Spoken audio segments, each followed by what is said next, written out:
Hi, welcome to another episode of the Visual Storytelling Today podcast.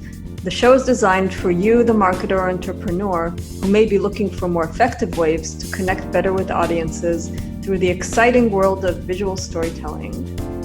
We will introduce you to inspiring experts from diverse industries that bring fresh perspectives on how to capture attention, build trust, emotional empathy, and last but not least, drive business results. Enjoy the show. Hi. In recent years, I bet you attended one event or two, or even five, and you probably saw the presenter up on the stage. And on the sidelines, you may have seen a visual artist that basically captured the key ideas that the presenter was talking about using a very elaborate sketch. So I was always intrigued by this discipline. It's called live sketching, because I think it's a great example of visual storytelling at its best, because it's really a fantastic way to bring to life ideas and make them memorable.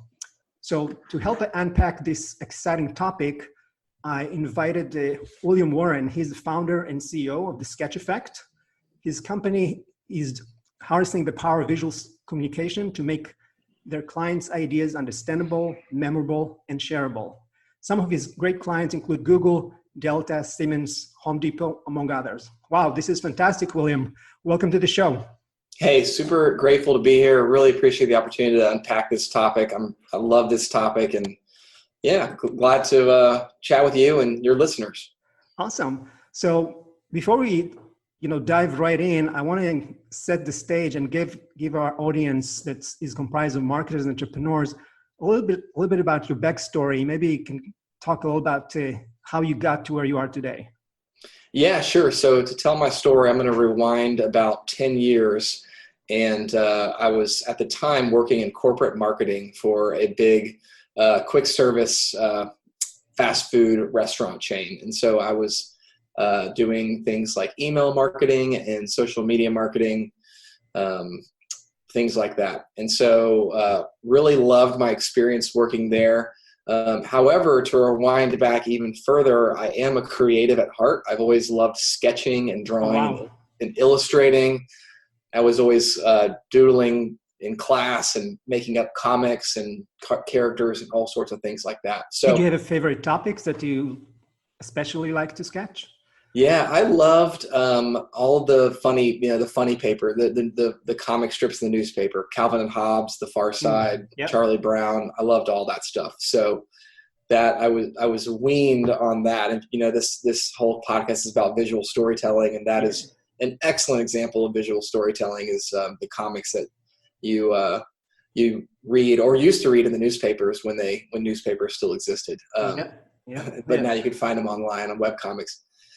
So here I was in this corporate job, doing work that was creative in a sense, but it didn't really tap into my passion of drawing. And so in order to have really just a creative outlet within the context of my job, I started to sketch during meetings. If I was sitting in a meeting, I might have my notes in front of me and just like sketching little doodles and drawings to go along with my notes. Or if I was in a team meeting and we were having this brainstorm, I would hop up on the whiteboard and grab some markers and sketch out the ideas on the whiteboard. Or if I had a presentation to give, I would maybe draw out my ideas on paper and scan them in and put them into a PowerPoint. So you didn't need a clip art to kind of elevate your Exactly. Yeah. Once a step above your standard clip art. Basically a visual concept to help communicate my idea or tell the story in a more effective way. So for me, this was just a creative outlet. It was just a way for me to tap into some of my creative interests and passions within the 9-to-5 that I was in. But what I discovered was that people really found value in that form of communication. They really found value when you take visuals and pair it with ideas and text information and use it to create something that's better than it was originally. And so other teams around the organization started asking to borrow my time for me to come and attend their meetings and draw and sketch. And that was cool. And my boss was cool with it. So I did it. And then soon thereafter, companies and organizations outside of the one that I worked for were asked me to come do it for their meeting. And then they were willing to pay me for it.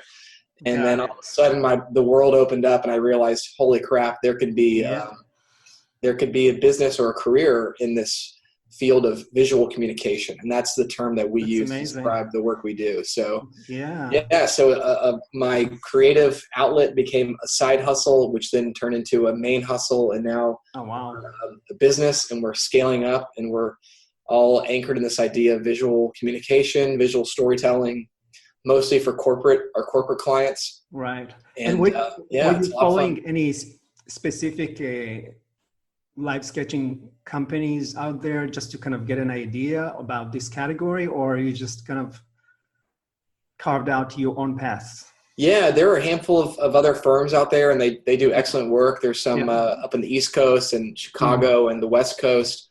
Right. And, we're based here in Atlanta, and as far as I know at the time, there wasn't a company like this in Atlanta. We are based here in Atlanta, but we have scaled up around the country. But I was really inspired by the existing businesses that were doing this type of work. And that's awesome. It's a growing niche, and it's a growing thing, and society is becoming more and more visual, which and people are hungry to learn and to digest and process information visually. So that's the space that we're in. Yeah, I think your story is really such an inspiration, because I think it's the best scenario for entrepreneurs that they realize that they have a gift in their hands and people really appreciate it and willing to even to pay for it. Right. It's a great way to discover that you got something really hot. So that's fantastic. Exactly. Yeah. So another question that I typically ask all my guests is, since, when I started the Visual Storytelling Institute, I would Google visual storytelling, and typically the definition came around photography, filmmaking, or graphic design. So what I'm trying to do is really bring the gospel of visual storytelling from the world of art into marketing. So I was wondering, what is your definition for visual storytelling, especially coming from live sketching? Yeah, so in our world, we're dealing a lot with ideas and concepts. And so for me, I would answer that question by pointing back to our mission statement, which is, I think good visual storytelling makes ideas understandable, memorable, and shareable. I think that those three components are critical to telling a story. And in our world, telling stories is it's ideas, it's themes, it's concepts. I think visual storytelling is using visuals, whether that's animation or live sketching or animation or I said that, illustration or design, using visuals to make ideas more understandable, memorable, and shareable. Right. So when we're talking about live sketching, and for those of us here in the audience that might have not heard about this, how do you define live sketching? Just to give us, the bare bone. Yeah. definition. So we call it live sketching. The actual industry term is graphic recording. It has a couple other names too, like sketch notes or visual note taking or visual facilitation. Initially, I was thinking also real-time illustration, which is or real-time illustration or live illustration or event sketching. There's a bunch of names, but what you need to know about it, what makes it so special is that it's live, so it happens in real time, and it is happening with people, and it is based on content, based on a discussion, based on a presentation, like you mentioned at the start of this episode, or it's based on a workshop or a breakout session. And so live sketching, visual recording of the spoken word.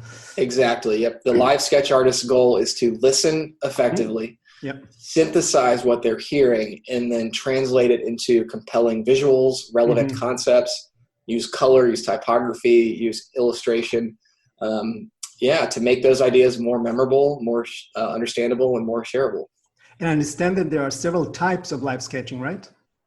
Correct. Yeah, it has a few different flavors. So most commonly, you'll see it in a conference where there's a lot of keynote presentations or panel discussions happening from the main stage. But it can also be applied to a more like a workshop format where people are around a table working through ideas or working through a challenge.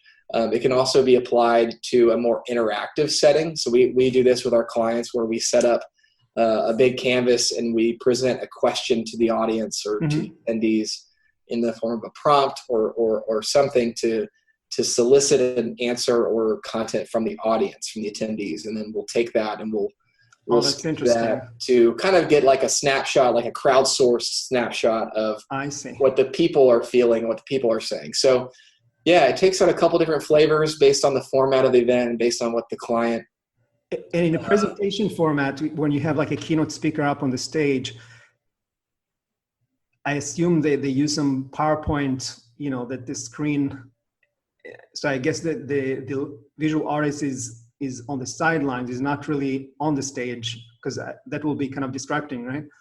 Yeah, every client has a different preference. We have been on the stage before. We've been on the stage with spotlights and camera and the whole thing. Yeah.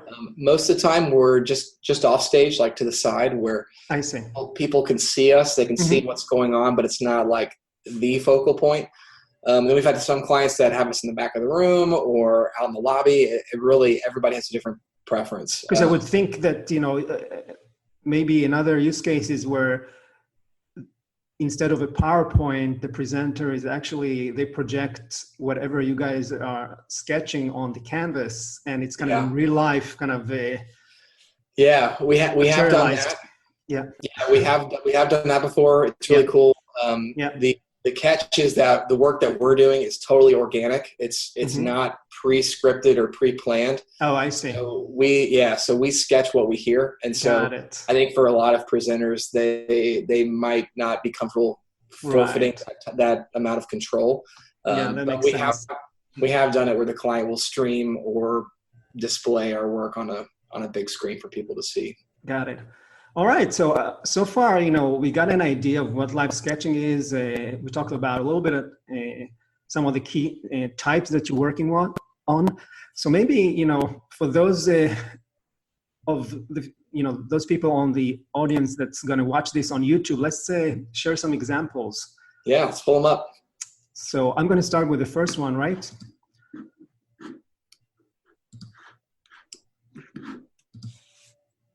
All right. Here we go. So tell us what's going on. Actually, this is number 3. Let me just, you wanted number 1. Yeah, here we go. Can you see it? I can see it, yeah. Okay, great.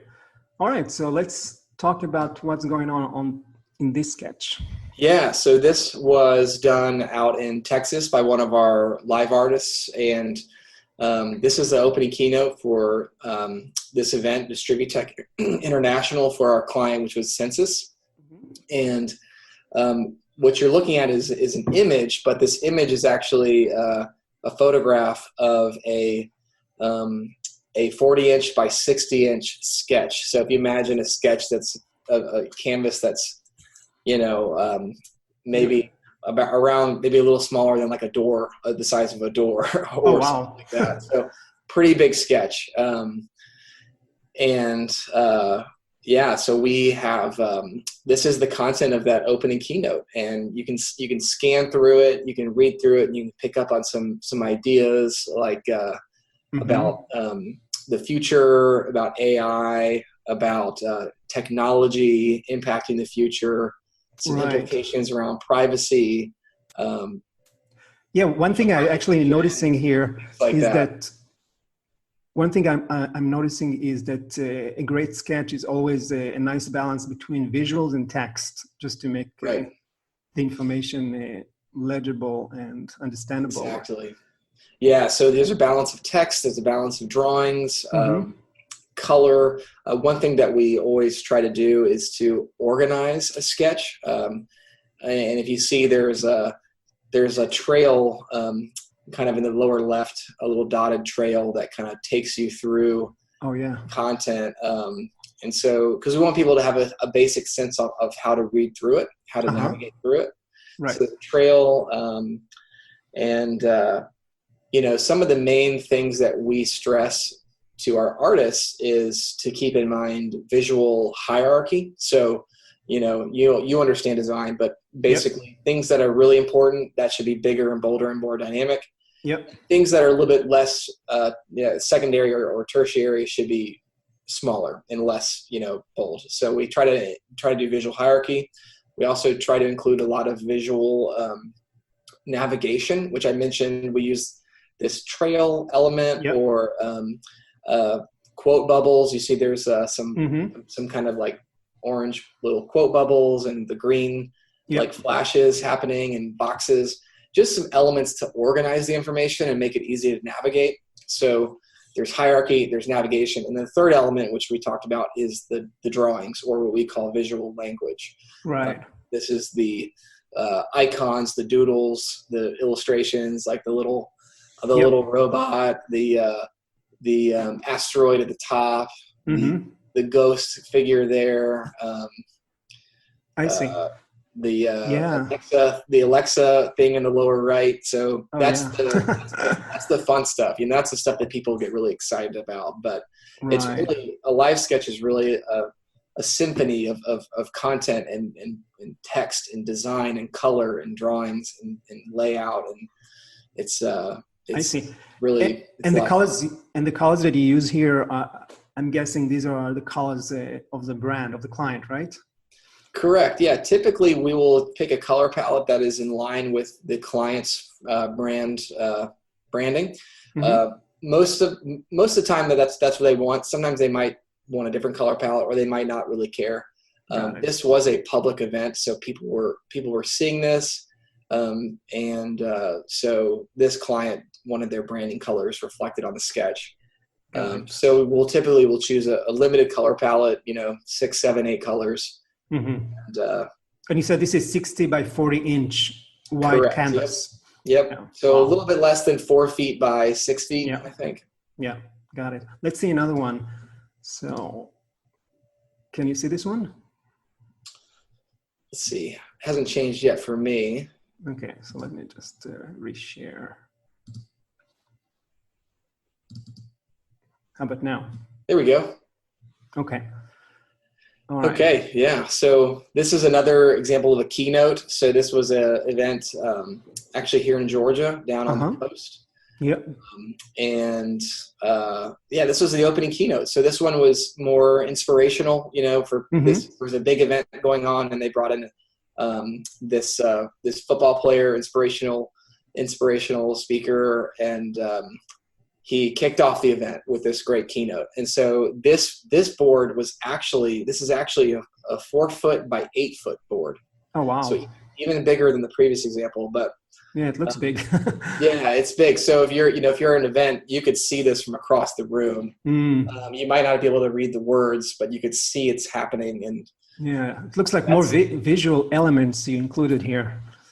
Yeah, so there's a lot. Yeah, this speaker used a lot of really good stories and elements, and the theme of this event was climb higher, grow stronger, and the theme was this tree, this like deeply rooted tree, and this was on the Georgia coast, which has a lot of these big live oaks, massive live oak trees. So we had this kind of really powerful dynamic focal point image in the center. Side question that kind of I think it's kind of interesting. You mentioned before that you use the brand colors of the client. Do you find yourself sometime, conflicted between using the brand colors and also colors that communicate certain emotions? Yeah, so sometimes we do run into that. And sometimes, the brand colors might not lend themselves well to this format. And if that happens, we will maybe ask the client if they're okay if we, go a different direction or something like that. But in terms of emotion, we think that most of the emotion is conveyed through the content, and then also the illustrations. Yep. And so if we're doing that well, if we're capturing the content well, and we're adding drawings that are good and effective, then hopefully the color should be, not a huge factor in driving the emotion. But right. Yeah, I mean, to me, I think, live sketching and other things that's going, on here is that it's really going back to basics, with everything, everybody like communication noise, the tech detox, people want to go back to using their hands. This is a great example of, that movement and how people can actually consume content that was handmade versus Right. digitally produced. So I think that's another benefit. Yeah.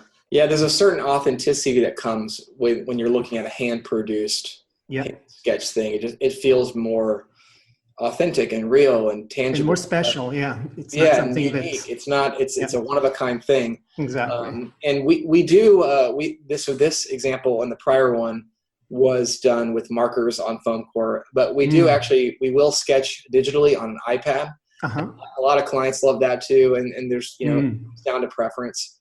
Right.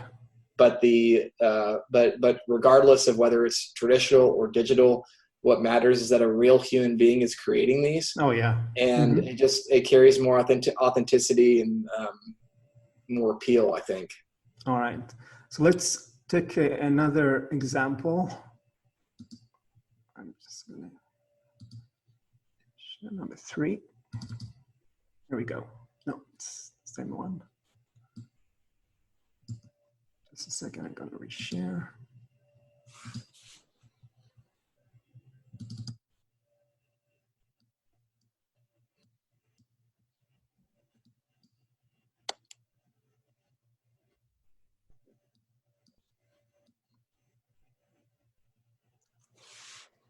Yeah, just a second. No worries. All right, can you see it now? I can see it, yep. Great. All right, so this is more kind of spread around and there's more space. Yeah, so this is what I referred to earlier as an interactive format. And so with interactive, the way it works is, unlike the previous 2 examples, which were capturing content from the main stage, this is capturing content from the people, the attendees. So this was an event for St. Jude Children's Hospital in Minnesota. And the question we posed to the people, you can read there at the top in the middle, what kind of mark would you like to leave for the kids of St. Jude? And so people who were attending this event had the opportunity to write their answers. I wasn't actually at this one, so I'm not sure exactly how it functioned, but I'm guessing they either wrote their answers down on a card or on a sticky note, or maybe submitted it through an app. I'm not sure exactly what the mechanism was to collect it, but the idea is that we're crowdsourcing ideas from attendees and creating a single sketch that is a snapshot of different people's answers to that question. So, one of them down there at the bottom is magical moments, and the illustrator drew like a Harry Potter character on a broom. That's pretty cool. Wow. Or next to it is be inclusive and curious, and the illustrator drew some cats looking into a box. So yeah, it's this is a really fun format because it is created live at an event. It's created in real time, but it's not based on listening. It's based on working off of prompts. So typically the artist has a little bit more time to draw really cool drawings and really embellish them and make them really powerful. I see. And so, and just I'm sure another question the audience might be curious, what is the life after the event? How do you share these sketches? Yeah, it's really, the sky is the limit, and clients have used them in a variety of ways. But first of all, there is the physical deliverable. So a client will get to keep the actual sketches that are produced on site. Yep. And so a lot of our clients will take them back to their offices, or they'll frame them and hang them on their wall, or they might give them as gifts to maybe their speakers or their special guests. But most of the time it's reused. It's hung on a wall. It's featured somewhere. Oh, in social media, I'm guessing, if it's not too sensitive. Media. Yeah, as long as it's not proprietary or NDA. But in addition to the physical board, we also, at the Sketch Factory, we also will provide a digital deliverable, which is what we're looking at right here. I see. It's a digital image of the sketch, and clients will use this for, recap presentations, or to put on a blog or an internal report, or to email out to attendees.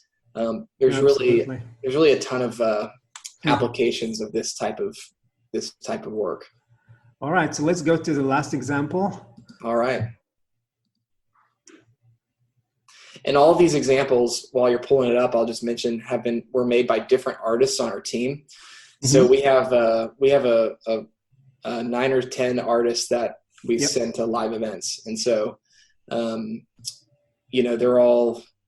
all have a slightly different style, but the same principles and the same kind of coloring methodology and approaches are applied depending on. Do they go through some training to kind of level set the expertise? They do. Yeah. Whenever we onboard a new artist, we have a pretty extensive training process I would imagine. It's in person. It's in Atlanta. We fly to Atlanta, and it's a lot of fun, and it's kind of a crash course in visual communication, visual storytelling. That's awesome. So this was another session, and I believe, again, I wasn't at this one. This wasn't in Arizona, but I believe this was a workshop or maybe a breakout. Mm-hmm. Insights and Ideation is the title here. But this was an event for universities, the University Innovation Alliance. And so, similar thing. You've got clear navigation. You start on the left side and you kind of work your way through the sketch. Got it. There's visual hierarchy happening. There's the different sections the artist put into these kind of boxes, the gray like boxes.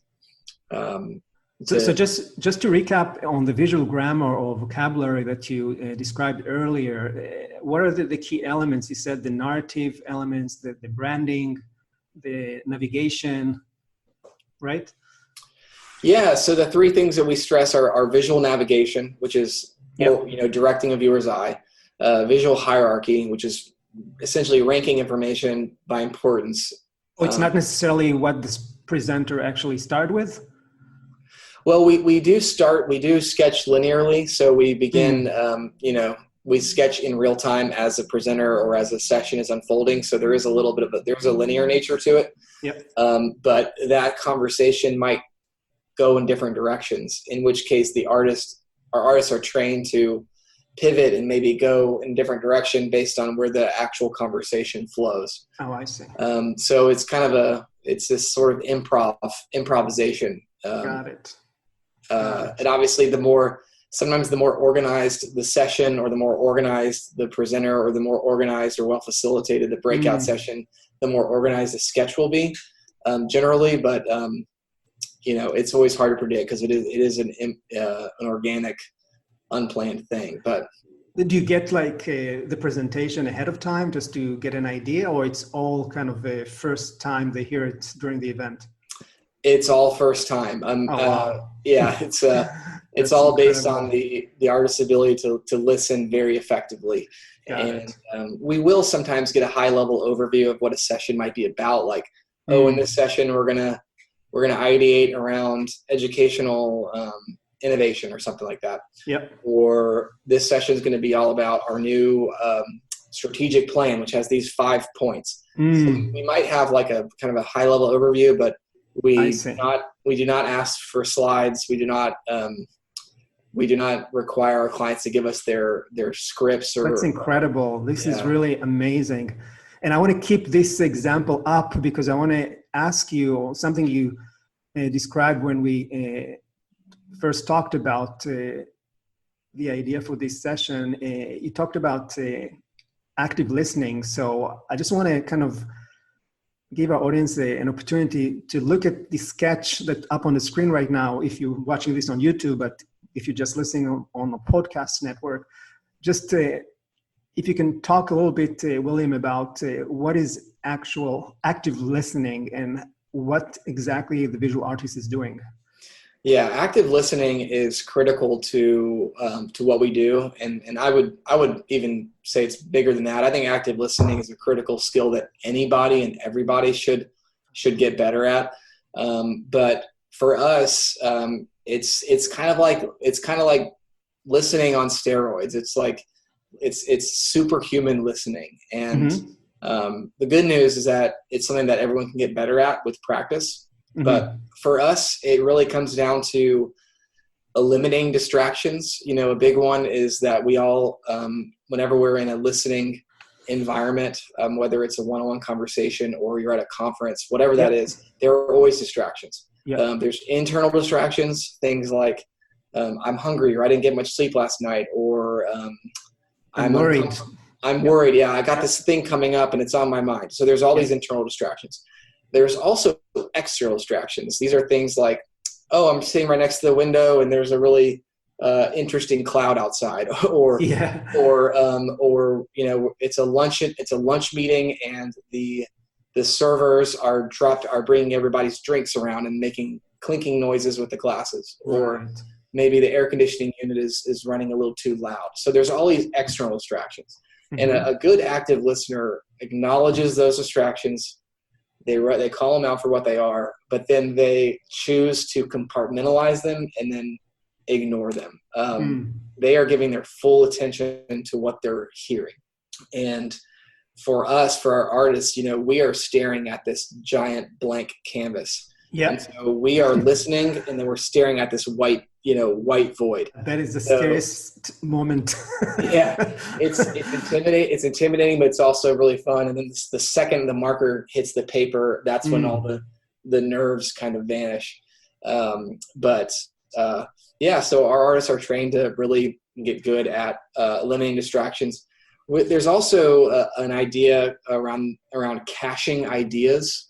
So as you're hearing ideas, you can get better at kind of creating like a short-term cache or memory bank of those ideas. And for our artists, if they're working and they're sketching live, they might put down a drawing or an icon that might trigger those ideas, that might help them to empty that cache of ideas. So that's another really helpful tip with active listening, is to leave yourself little memory hooks or little triggers that will remind you of what you had just heard. And that's what we're doing. I know for me, I've sketched a lot of events personally, and sometimes I'll draw something related to a concept that the presenter was talking about, and then we'll move on and we'll go on to a different topic. And then later I'll revisit and I'll look at that little drawing I did, and then that will trigger something else, other ideas that he had mentioned, and then I can retroactively fill those in. I think what you're talking about is are you familiar with neural coupling? I'm not, but I like the sound of it. I mean, you should check it out. It's a research by Professor Uri Hasson from Princeton, and basically he said that every time you hear something that you're really connected to, then your audience, if you're going to measure their brain activity, you'll see that they are mirroring the same brain activity of the speaker. And sometimes, because there's so much connected to to this information, they even anticipate where he's going to go in the story. So I think this is something that probably is going on here as well with active listening, because your visual artist is so absorbed and so focused on the speaker, so he can actually get the hang of where he's headed with the ideas. Exactly. Yeah. And that's another thing about active listening is you are constantly processing what you're hearing. And so you can almost imagine where they're going to go next. Now there is a danger in that, and that you don't want to be a mind reader. You don't want to assume someone is thinking or what they're saying or where they're going to go. And we've actually had some of our artists who've gotten to a little bit of a hiccup over maybe anticipating what's going to come and then drawing something, and then it changes, And so we have. And what happens? Can they erase stuff? I mean, I don't think you can erase, right? We can't erase. Sometimes if we make a spelling or typo, we can put a little cover up label on it or something. But hopefully the error isn't so egregious that it can't be covered up. Got it. Or corrected. But got it. That's kind of a quick that's kind of a quick rundown on some active listening principles. There's a ton of literature and out there, but it's really a matter of choosing to listen and just ignoring everything else and just choosing to give 100% to what you're listening, and then synthesizing as you go, and then repeating back. Either if you're actually having a conversation, you can repeat back what you're learning and just verify. It's called like a listening check. For us, the repeat back for our artists is drawing. So they're repeating back in the form of drawings. And it's a good way to stay in tune and plugged into content.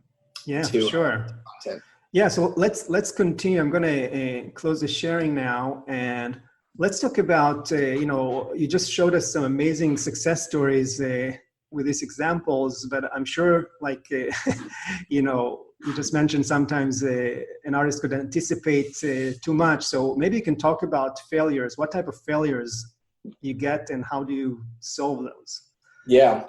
So a big one that happens a lot is, not a lot, we try to mitigate it, but sometimes it happens, is a client will say, hey, here's our event, here's our agenda, here's the speakers, here's the thing, and then our artist will show up and then everything will change. And we've even had a situation where the artist had pre-drawn a speaker's like caricature and like done the title and their name, and then all of a sudden someone different comes out on stage. And it's like, wait, what happened? And then that's just a matter of missed communication. Most of the time we're communicating and our clients are communicating with us very effectively, and they let us know if things change or if the agenda gets switched up. But that's a big one where just like the agenda or the format changes. Of course, we've run into technical issues like where the lights aren't working or the sound isn't good. I had an event many years ago where the client wanted us to sketch in this little like alcove kind of thing off the side. And it was great. It was comfortable and I could see the stage and I could see the speaker, but for some reason the acoustics were really bad in that little section. And I couldn't hear what was being said. And so I had to pick up the whole sketch and I had to get out into the alley or into the, into the main room just to get better acoustics. So we've run into everything. And over the last 6 years, we've learned a lot about what, I'm sure you kind of perfect the process. Tried to mitigate some of those things and limit it. And, that's a couple things that come to mind. I mean, there's been, I mentioned distractions earlier. There have been all kinds of distractions last year where the fire alarm went off in the middle and they had to evacuate this entire conference center. And so there are things like that, but that's just what happens when you're working live. But I would think, sometimes when you get unexpected distraction or, this fire drill, I mean, do you find your artists sometimes bake them into the story, into the sketch, just to kind of as a side joke? Yeah. So if things like that happen, and it's like it's this big collective experience, and everybody's experiencing it together. Dunk it in the dark, remember? We'll add this we'll add these kind of unique moments into the sketch, and I'll say two things on that. One is that we have a core one of our 6 core values as a business is whimsy. We like to have fun and be a little goofy. So if an experience like that happens and the client is okay with it, we'll try to embed that somewhere in the art.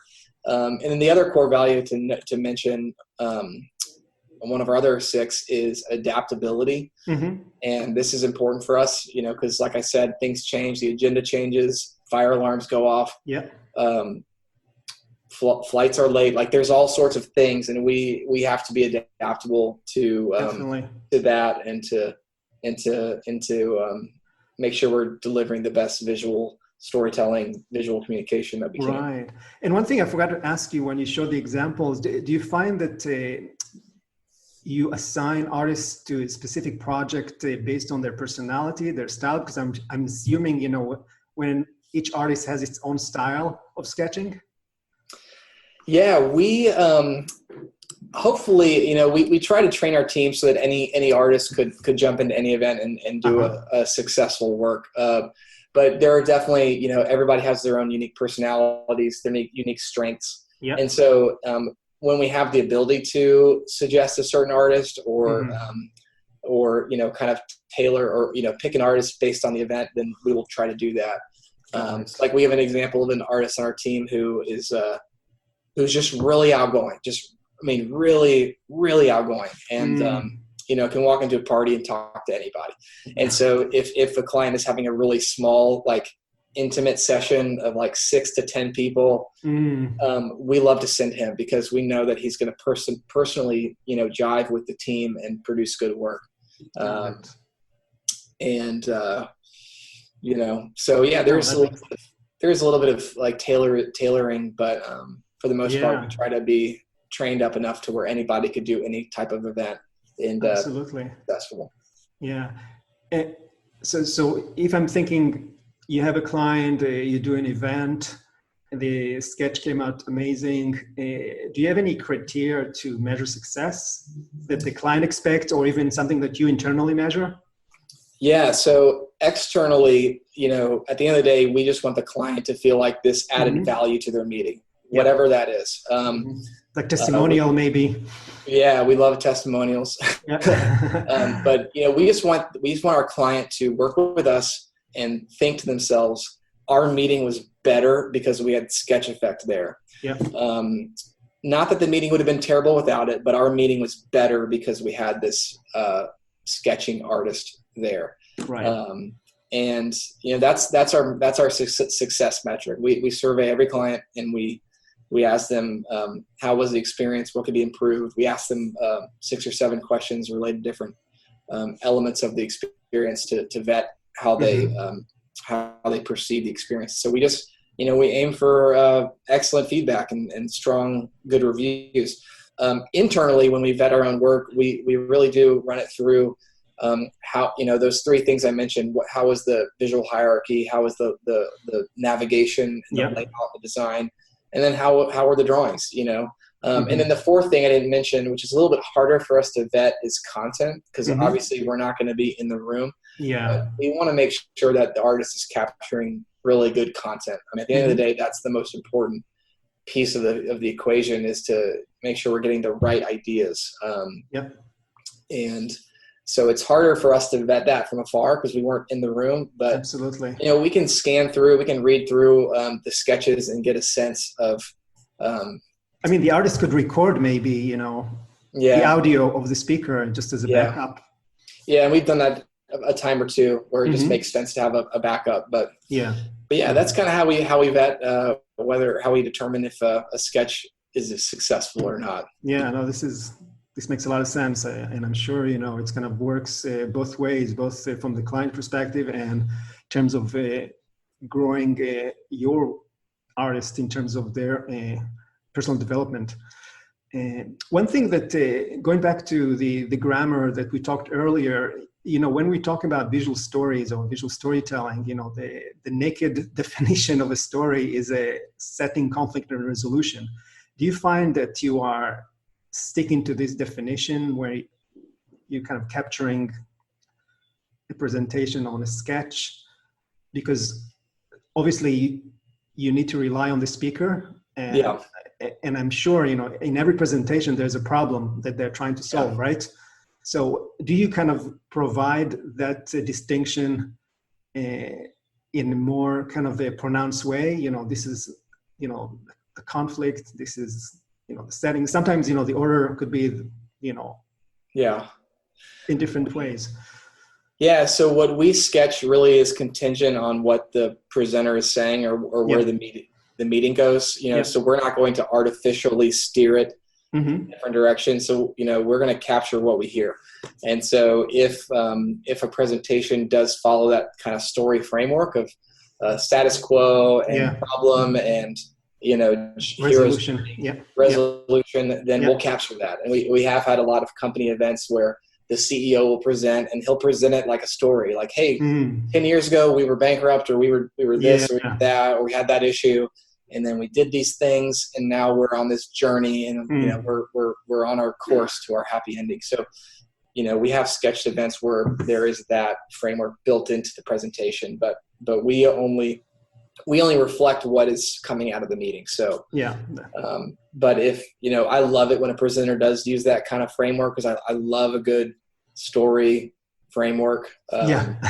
So we have had events where the presenter or the meeting really does present it like this hero's journey, where they've been on this long road and they're doing great and they have more to go, and we came across some dragons. Yeah, we'll draw dragons, or we'll draw whatever.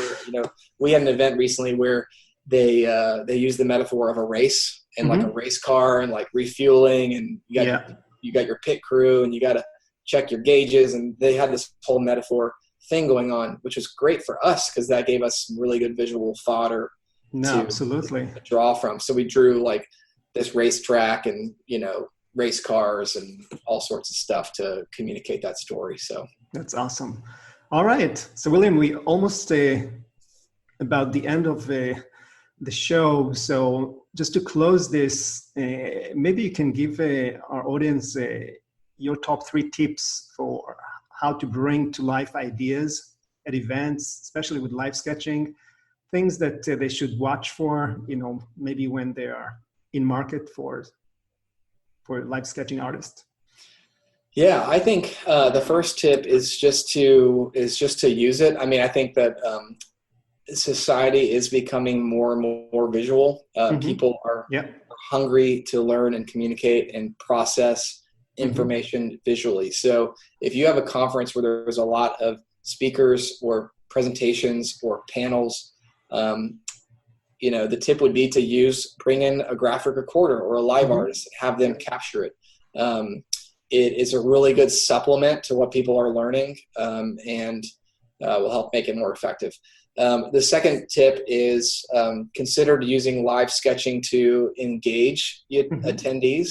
Specifically for us, that's through interactive sketching, where we have a prompt, have a question. I think this is a really good exercise for people to go through, because it compels them to consider, what is the question we want to ask? What is the main thing we want to learn from our attendees? And so the result you're going to see up on the screen, right? Yeah, and then they'll see the result on the screen or on the sketch. Yeah. So that's tip number 2, is just to consider using interactive elements. And then the third tip, which is people might get a little bit afraid of, but I would encourage people to involve themselves in sketching. Obviously, this has to happen in a certain format, but there's really awesome things that happen when people are sketching, when they're like drawing and trying to work out their ideas. So maybe this is better for like a workshop or like a brainstorm, but next time you have a meeting, and make sure you have a whiteboard there or a flip chart or something, and try to use sketching and the principles of visuals to communicate your ideas and to tell your stories. I think it helps other people understand what you're trying to communicate, and it also forces you to really understand what you're trying to communicate, because if you can't explain it through a picture, then maybe you don't know it well enough. So it's like a visual mind map, sometimes. Yep, exactly. So those are my 3 tips. Hopefully that's helpful. No, these are excellent. Thank you so much. All right, so it's been a fantastic pleasure chatting with you today and learning more about the brave world of live sketching. So before we close, how can our audience best contact you? Yeah, so our website is a great place to start. It's thesketcheffect.com. So THE, sketch, SKETCH, and then effect with an E, thesketcheffect.com.